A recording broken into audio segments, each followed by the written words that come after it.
अजितदादा पवार हे एखादं गोचिड एखाद्या जनावराला चिकटून बसतं तसं अर्थ खात्याला गेल्या 20 वर्षापासून चिकटून बसते. अशा बावलटाला आमच्या भाषेमध्ये झाकण झुल्या असं म्हणतात.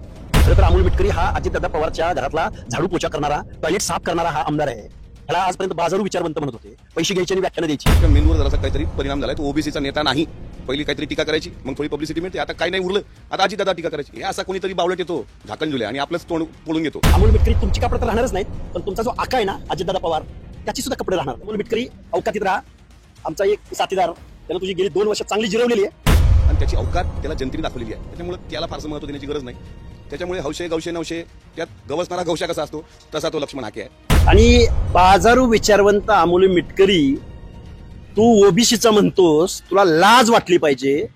तू विधान परिषदेचा सदस्य आहेस, ओबीसीवर कधी बोललास? या अजितदादा पवारनी ओबीसीसाठी महाराष्ट्रातल्या 71 जिल्ह्याच्या ठिकाणी वसतिगृह दिलं. बरं, मुलांच्या राहू दे, मुलींना तर दिलं. ओबीसीचा नेता हा कधीपासून झाला? यांनी एक उपोषण केलं काही दिवसापूर्वी आणि त्या उपोषणात त्यांनी पहिलं टार्गेट केलं मराठा आरक्षणाचा लढा लढणाऱ्या जरांगे पाटलांना. मी स्वतः ओबीसी आहे. जो तर तो मराठा ओबीसीच्या चष्म्यातून महाराष्ट्रात आग लावायचं पाप करत असेल, मी स्वतः ओबीसी आहे. त्या उपोषणाच्या मध्ये ज्यावेळेस त्यांनी जरांगे पाटलाला टार्गेट केलं, त्यानंतर मीडियाने त्याला उचललं आणि तेव्हापासून तो ओबीसीचा नेता झाला. त्याचं कार्य कर्तृत्व हे शून्य आहे. त्याची अवकात लोकांना त्याला दाखवलेली आहे. पण अजितदादांवर बोलल्याशिवाय आपल्याला मीडिया टीआरपी देणार नाही. म्हणून त्यांनी जे बोललंय की अजित पवार हे गोचिडासारखे चिटकून बसलेत, अशा बावलटाला आमच्या भाषेमध्ये झाकण झुल्या असं म्हणतात. हे अमोल मिटकरी विजयंतीसाठी 8 महामंडळ माननीय देवेंद्र फडणवीस साहेबांनी जाहीर केलेले आहेत आणि ती 50-50 कोटीची आहेत. त्याला 50 पैशाचा निधी सुद्धा या अजितदादा पवारनं दिलेला नाही. अमोल मिटकरी आणि अमोल मिटकरीचा जो आका अजितदादा पवार आहेत ना, अमोल, या अजितदादा पवारांचे खाजगी कारखाने अगणित आहेत, अगणित. त्याचा जो टर्नओव्हर आहे ना, तेवढा टर्नओव्हर या महाराष्ट्रातल्या ओबीसींच्या 60% लोकांच्या सामाजिक न्यायाच्या योजना ज्या आहेत, जे बजेट आहे त्याच्यापेक्षा 4 ते 5 पट आहे माझ्या अभ्यासाप्रमाणे. अमोल मिटकरी हा पडतूस म्हणतोय या शब्दात, कारण त्याच्या भाषेत जर उत्तर द्यायला लागलो ना, माझ्याकडे खूप मोठा शब्दसाठा आहे. मी मराठीचा प्राध्यापक आहे, त्यामुळे अमोल मिटकरीच्या अंगावर कपडे सुद्धा राहणार नाहीत. अमोल मिटकरी जर स्वतःला ओबीसी, अरे जन्मानं ओबीसी असून चालत नाही, कर्तृत्वानं ओबीसी असावं लागतं. ओबीसीच्या प्रश्नावर भांडावं लागतं. कुणाच्या तरी कुणीतरी आमदारकी दिली म्हणून कुऱ्हाडीचा दांडा गोतास काळ. त्यामुळं अमोल मिटकरी अवकातीत राहा. आमचा एक साथीदार, त्यानं तुझी गेली 2 वर्ष चांगली जिरवलेली आहे, त्यामुळे तू थोडंसं अवकातीत बोल आणि वरिष्ठ सभागृहाचा सदस्य असल्याप्रमाणे बोल. ज्या अण्णासाहेब पाटील महामंडळाला हजारो कोटीचा निधी हेच अजितदादा पवार देतात, दिलं पाहिजे, अजून 10,000 कोटी द्या. पण ओबीसीच्या महामंडळाला 2-5 कोटी रुपये देऊ शकत नाही अजितदादा. का पाहिजे अर्थमंत्रीपद अजितदादा पवारांना? कायम तेच का? अजितदादा पवारांची काय पीएचडी झाली अर्थशास्त्रात? अजितदादाला कुठलं अर्थशास्त्राचा एखादा फॉर्म्युला कळतो?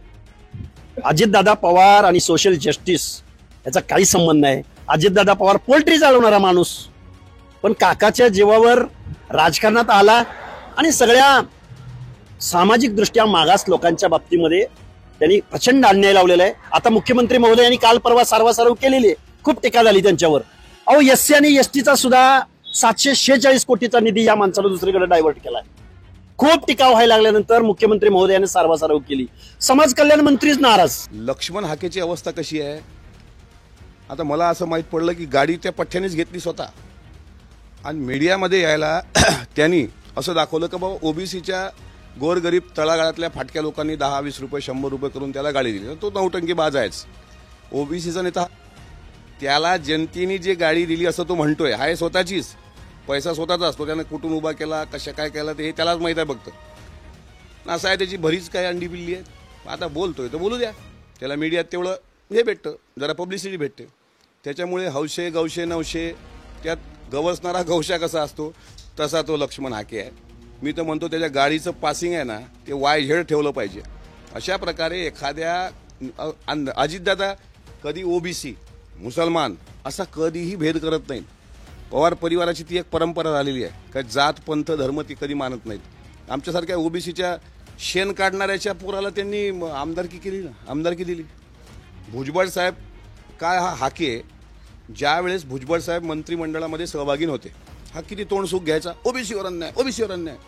अरे मग तुझ्या धमक आहे. आता भुजबळ साहेबांनी शपथ घेतलेली आहे ना, तुझ्या धमक करणं कौतुक मग की राष्ट्रवादी काँग्रेस पक्षाच्या पक्षश्रेष्ठींनी एकत्र येऊन निर्णय घेतला आणि भुजबळ साहेबांना परत मंत्रिपदावर आणलं.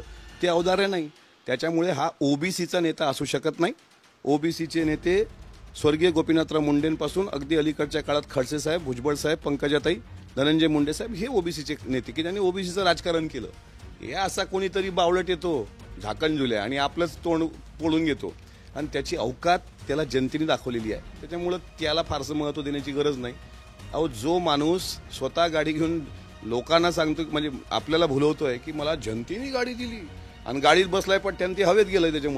त्याच्यामुळं त्यानं त्याच्या गाडीचं पासिंग बदलावं. त्याच्या मेंदूवर जरासा काहीतरी परिणाम झालाय. तो ओबीसीचा नेता नाही. पहिली काहीतरी टीका करायची, मग थोडी पब्लिसिटी मिळते. आता काही नाही उरलं, आता अजितदादा टीका करायची.